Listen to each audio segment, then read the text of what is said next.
1 2 3 4 நெல்லு வித்து காசெடுத்து தங்கமணி தோடும் அடி மந்தை வள்ளி மானுனக்கு மஞ்சள் அலங்காரம் கொஞ்சு தமிழ் பேசும் ஓசை மஞ்சு வகை நாதம் நான் நங்கை மீது காதல் கொண்ட நல்ல வகை நாதம் வெட்டாத நதிகளோட மலை மீது விழுநீராம் குற்றால குறவஞ்சி குறுகாதல் வடிவேலாம் புள்ளிமானின் தோலெடுத்து வள்ளி சேலை தான் உடுத்து கூவுற சேவல் உள்ளம் தாவுது மங்கை மீது அந்த புறத்தில் சுந்தரி மந்திர மாயங்கள் செய்பவளாம் மயவளின் மெல்லிகை வாசத்தில் மென்னன் மென்ன வில்லி விண்ணப்பம் செய்கிறதாம்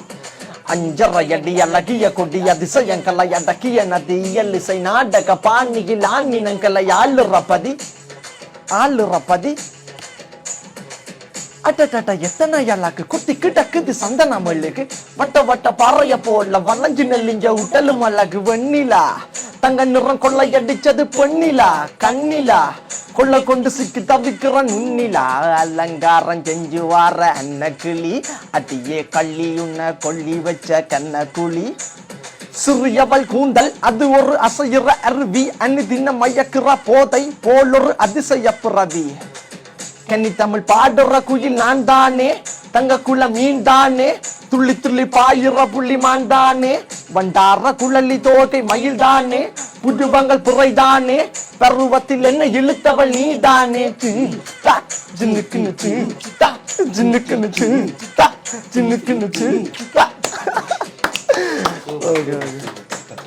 இந்த கொலாபரேஷன் எப்படி லைக் ஒரு லெஜெண்டோட கொலாபரேஷன் இந்த கொலாபரேஷன் வந்து என்னென்னா நாங்கள் கொழும்புல வந்து ஒரு ஷோ ஒன்றுக்கு போனாங்க அங்கே தான் டிஜே பண்ணுறதுக்கு அண்ணா வந்திருந்தேன் அப்போ ஷோவுக்கு முதல் நாள் வந்து கொஞ்சம் லேட் ஆகிடுச்சு நித்திரோவில் அப்போ அண்ணா சொல்லியிருந்தார் ஃப்ரீயாக அந்த ரூமுக்கு வாங்கடான்னு சொல்லி அப்போ நாங்கள் 2 பேரும் போனாங்க இப்போ போன டைமில் எங்களோட சாங்ஸ் எல்லாம் காட்டின டைமில் தான் நான் சொல்லி நான் ஒரு பீட் ஒன்று போடுறேன் நீங்கள் இதுக்கு ரேப் பண்ணுறீங்களான்னு சொல்லிட்டு லைக் சும்மா பீட் போட்டக்க நான் அப்படி வச்சு போட்டு நான் அப்படி படிச்சுட்டு சும்மா அண்ணன் சின்காரி போயிட்டு இருக்கல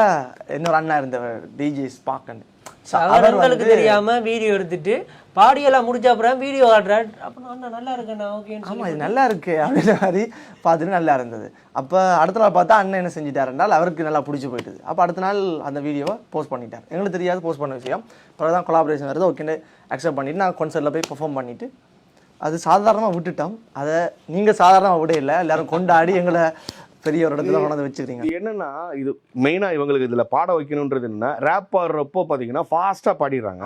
பட் ஆனால் இவங்களோட தமிழ் நம்ம அந்த கொழும்போட அந்த இது இருக்கு இல்லையா அந்த யாழ்ப்பாணத்தோட தமிழில் இப்போ நம்மளுக்கு ரொம்ப பிடிக்கும். இப்போ பார்த்தீங்கன்னா நம்ம வந்து இப்போ உறங்க போகிறோம்னு சொல்ல மாட்டோம், தூங்க போகிறோம்டா அப்படிமோ. பட் நம்மளோட இதில் ரேப்பில் பார்த்தோம்னா தூங்க போகிறேன் அப்படி சொல்ல முடியாது, அவங்க நித்திரைன்னு சொல்லுவாங்க இல்லையா. ஸோ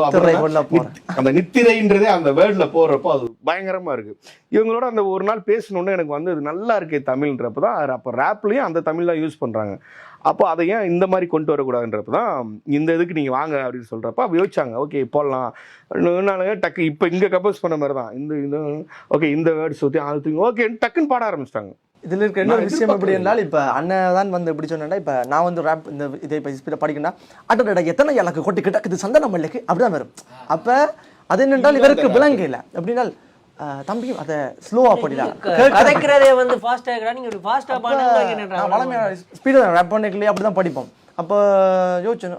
ஓகே நான் சரியாக ஃபாஸ்ட்டாக படிக்க ஸ்லோவாக படிச்சு பார்ப்பேன். ஸ்லோவாக படிக்கல இருக்கு விளங்குது வேர்ட்ஸ் எல்லாம். ஓஹோ இவன் இதுதான் படிக்கிறான் விஷயம். இப்போ அந்த தங்கத்தில் பட்டிச்ச உருவம் என்ன மயக்குது உன்னது பருவம் விண்வெளிக்கு மின்னுக்கு துருவம்ன்றது தங்கத்தில் பட்டிச்ச உருவம் என்ன மயக்குது உன்னது பருவம்